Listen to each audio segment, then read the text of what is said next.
Аялыңар силердин кулуңар эмес.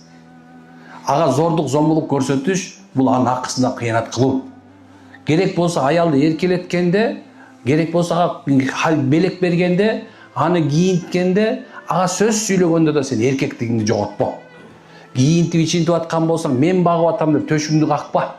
Ал сени себепти ырыс кылат деп атат Аллах. Эгерде сен зомбулук көрсөтөйүн деген болсоң, билгин ал сенден алсыз. Ал сенден алсыз. Момда чоң ушунда бир менден молдо көкөбүздү кошуп койгон аялыңар боло турган болсо дагычы.